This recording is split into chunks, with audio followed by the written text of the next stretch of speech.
Hello student, आपका इस Hindi classes में आपका स्वागत है।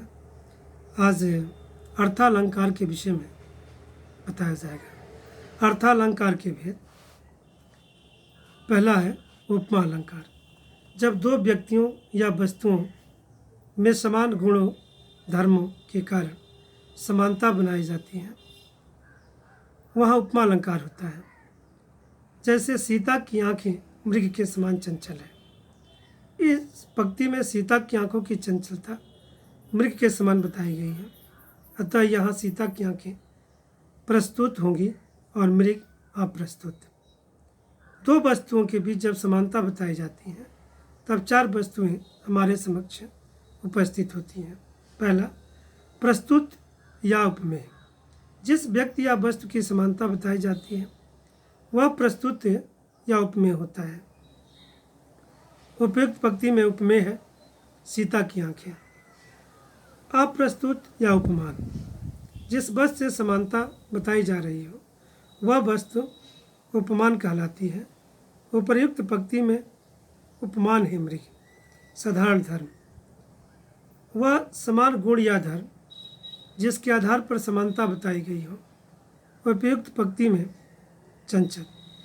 यह साधारण धर्म है। वाचक शब्द अर्थात समानता को बताने वाला शब्द उपर्युक्त पंक्ति में के समान वाचक शब्द है। ये चारों उपमा अलंकार के अंग कहलाते हैं। जिस उपमा अलंकार में उपर्युक्त चारों अंग पाए जाते हैं जैसे पूर्णोपमा अलंकार कहते हैं, तथा यदि किसी उपमा अलंकार में किसी अंग का लोप होता है तो उसे लुपोत्मा अलंकार कहते हैं। पूर्णोपमा के उदाहरण पीपर पात सरिस मन डोला। उपमेय है मन जिसको प्रस्तुत कहते हैं। पीपर पात उपमान है जिसको अप्रस्तुत कहते हैं। साधारण धर्म डोलना। वाचक शब्द सरिस के समान। यह देखिए अरविंद से शिशुवृंद कैसे सो रहे। उपमेय शिशुवृंद। उपमान अरविंद। साधारण धर्म कैसे सो रहे वाचक शब्द से। हरिपद कोमल कमल से। उपमेय हरिपद। उपमान कमल। साधारण धर्म कोमल वाचक शब्द से।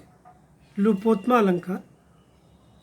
मखमल के झूले पड़े हाथी सा टीला। उपमेय टीला। उपमान मखमल के झूले पड़े हाथी। साधारण धर्म लुप्त वाचक शब्द सा। वह नवनलिनी सी नैन वाला कहाँ है। उपमेय नैन वाला।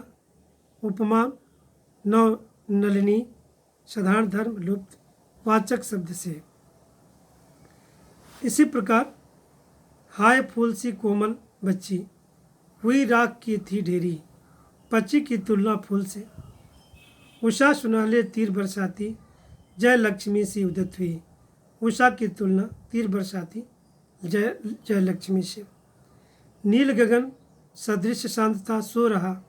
सोते हुए व्यक्ति की तुलना शांत नील गगन से। कबीरा माया मोहिनी जैसी मीठी खाड़। मोहिनी माया की तुलना मीठी खाड़ से। उषा ज्योत्सना सा यौवन स्मित। यौवन स्मित की तुलना उषा ज्योत्सना के साथ। फैली खेतों में दूर तलक मखमल सी कोमल हरियाली। हरियाली की तुलना मखमल के समान। दूसरा है रूपक अलंकार। रूपक अलंकार वहाँ होता है जहाँ प्रस्तुत और अप्रस्तुत में बहुत अधिक समानता होने कारण दोनों को एक समझ लिया जाता है या उपमेय पर उपमान का आरोप किया जाता है। जैसे कमल नयन का अर्थ है कमल रूपी नेत्र। उपमा तथा रूपक दोनों में यही अंतर है कि उपमा में जहाँ उपमेय तथा उपमान में समानता दिखाई जाती है वहीं रूपक में उपमेय पर उपमान का आरोपण किया जाता है। चरण कमल बंदो हरिराई, कमल रूपी चरण तो उपमेय चरण उपमान कमल। विष बाण बूंद से छूटेंगे, विष रूपी बाण तो बाण उपमेय विष उपमान। शशिमुख पर घूंघट डाले, अंचल में दीप छिपाए, शशि रूपी मुख उपमेय मुख होगा, उपमान शशि। अंबर पनघट में डुबो रही, ताराघट उषा नागरी, पनघट रूपी अंबर, पनघट उपमेय अंबर उपमान। अर्थ अंबर रूपी पनघट में उषा रूपी नागरी अर्थात स्त्री तारा रूपी घट घड़े को डुबो रही है। रात्रि समाप्त होने तथा सुबह होने का सुंदर चित्रण है।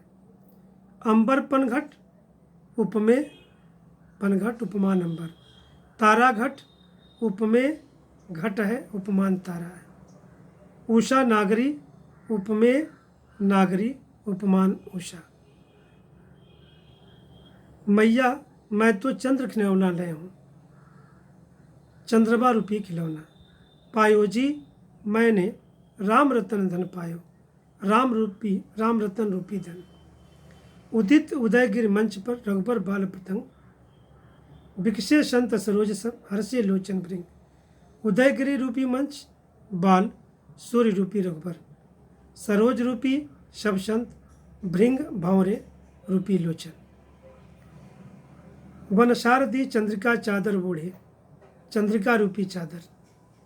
तीसरा है उत्प्रेक्षा अलंकार, जहाँ प्रस्तुत पर अप्रस्तुत की या उपमेय पर उपमान की संभावना की जाती है,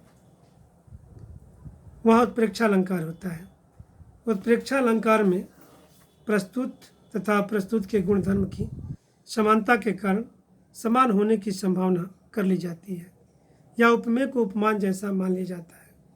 उत्प्रेक्षा अलंकार में संभावना करने के लिए प्रायः मानो, मनहु, जानो, जनहु, जनहु, ज्यों, जन आदि वाचक शब्दों का प्रयोग किया जाता है। उस काल मारे क्रोध के तन कांपने उसका लगा, मानो हवा के जोर से सोता हुआ सागर जगा। यहाँ अर्जुन के क्रोध का वर्णन किया गया है। उस समय क्रोध के कारण अर्जुन का शरीर इस प्रकार कांपने लगा मानो हवा के जोर से सागर उमड़ पड़ा हो। यहाँ क्रोध से कांपते शरीर पर हवा के जोर से उमड़ते सागर की संभावना की गई है तथा वाचक शब्द मानो का भी प्रयोग हुआ है, अतः यहाँ उत्प्रेक्षा अलंकार होगा। स्वर्ण शालिनियों की कलमें थी दूर दूर तक फैल रही, शरद इंद्रिका के मंदिर की मानो कोई गैल रही। यहाँ दूर दूर तक फैली स्वर्ण शालियों की कलमों में शरद इंद्रिया के मंदिर की गली की संभावना की गई है तथा यहाँ मानववाचक शब्द प्रयोग होने कारण उत्प्रेक्षा अलंकार है। बार बार उस भीषण रव से कंपती धरणी देख विशेष, मानो नील व्योम में उतरा हो आलिंगन के हेतु अशेष।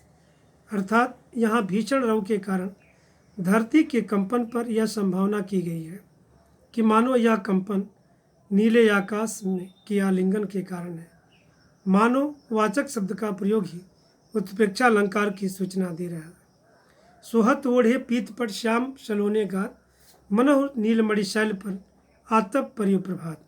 सलोने शरीर वाले कृष्ण पीत वस्त्र पहनकर इस प्रकार सुशोभित हो रहे हैं मानो नीलमणि पर्वत पर सूर्य का प्रभाव पड़ा हो।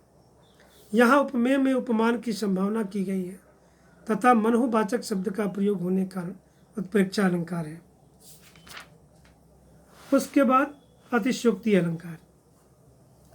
अतिशयोक्ति शब्द दो शब्दों से मिलकर बना है, अतिशय तथा युक्ति। अर्थात ऐसी युक्ति जो अतिशयता के साथ कही गई हो या बढ़ा चढ़ाकर कही गई हो।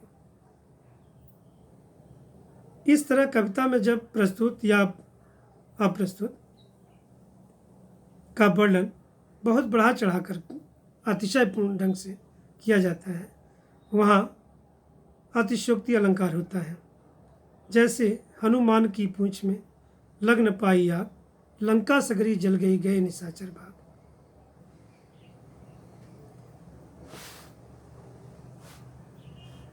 देख सुदामा की दीन दशा, करुणा करके करुणा निधि रोए। पान परात को हाथ छुओ नहीं, नैनन के जल सो भगत होए। पिय गमन की बात सुन, सूखे तिनके यंग। अनयारे दृघ द्रिगुण, की तिन तरुणी समान। वह चितवन और कछु, जिहि बस होत सुजान। बांधा था विध को किसने, इन काली जंजीरों से। मणि वाले फणियों का मुंह, क्यों भरा हुआ हीरों से। इसके बाद मानवीकरण अलंकार। मानवीकरण शब्द का अर्थ है किसी को मानव बना देना। वस्तुतः काव्य में कवि जब प्रकृति का वर्णन करता है तो प्रकृति को इस रूप में चित्रित करता है जैसे वह कोई मानव या मानवी।